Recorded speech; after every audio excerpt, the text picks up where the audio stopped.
Hi everyone! In this video, I'm going to demonstrate live shading groups and how they can be used to enhance workflows for look development artists. Live shading groups are essentially live groups which have now been introduced into the Network Material Create space.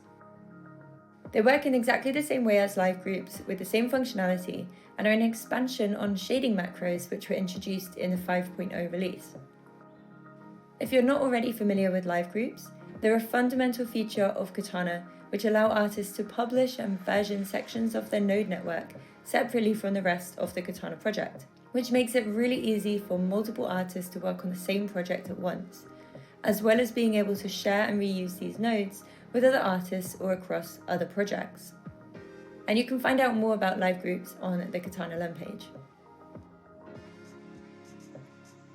With live shading groups, these capabilities are available within Network Material Create, so artists can build libraries of reusable materials and masks which can be used across multiple assets and projects. By doing this, artists can pick from pre-existing materials to use, either as a template or to build on, and the material can then be overwritten or versioned for that specific use. So let's have a look at how to make use of these live shading groups inside Katana. In this project, I have an asset and a base material set up. And then I have a couple of other materials for a very basic snow and moss material, which are both plugged into a variable switch so that I can easily choose between them.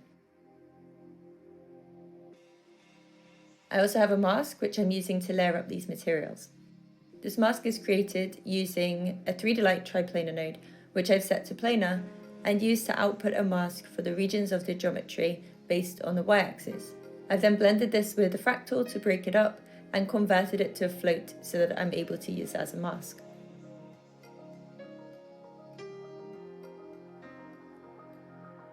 Because this is all generated procedurally, this section of the node network could be really easily applied to other assets to create masks for the same or other materials. And there's a few ways that this can be done, but the method we'll have a look at in this video is to use live shading groups. So you can create a live shading group from the tab node creation menu in the same way that you'd create any other shading node and place it in your node network. And then you can start to build up a section of your node network inside this live shading group. Or for existing networks like we have here, you can select the nodes, press G to create a shading group, and then right click and convert it to a live shading group. Once you've converted it, the node will have a yellow symbol to indicate it's a live shading group, and it will be yellow because it's unlocked, so we can jump inside and make any changes to these nodes in here. The asterisk means that there's unsaved changes, and at the moment that's because we haven't yet published this live shading group. So let's do that now. Right click the node again and choose publish if you just want to publish the live shading group but continue editing the network, or you can choose publish and finish editing contents if you're finished making any edits.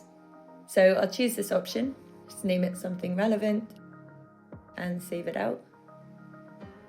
And now you'll notice the live shading group symbol is grey to indicate that changes cannot be made to the contents.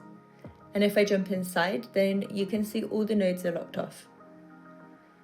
This is really useful as it means you can split the shading node network into sections to make collaboration between artists much easier, as you can all be working on different parts of the same network, and then your section and other artist sections can be locked to prevent any unwanted changes.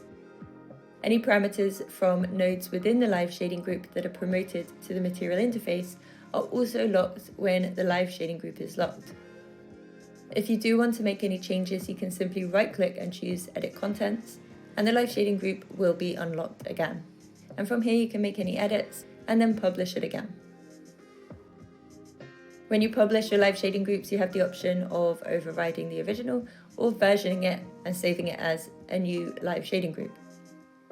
By utilizing versioning with these, you can iterate freely without the fear of losing any work, as you can always jump back to previous iterations and revert any changes if needed. It is worth noting that if you reference the shading node network containing a live shading group in a network material edit node, then the live shading group will be treated as a shading group to avoid any potential clashes or issues if things are being edited downstream. So I'm going to save out each of these sections as a live shading group so that I can demonstrate how they can be shared across other projects and other assets.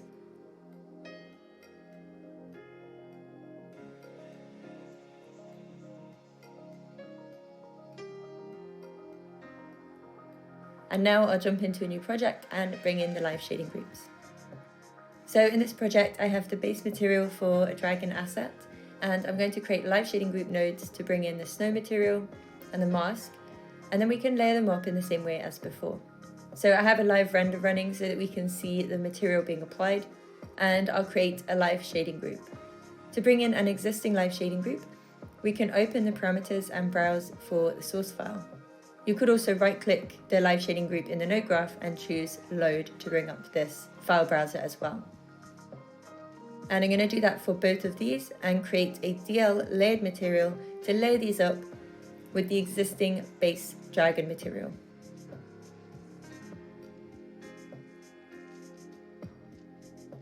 And as I'm doing this, you can see in the live render that the material now has that layer of snow applied to it. So initially, when the live shading groups are imported, they'll be locked, so no changes can be made just yet.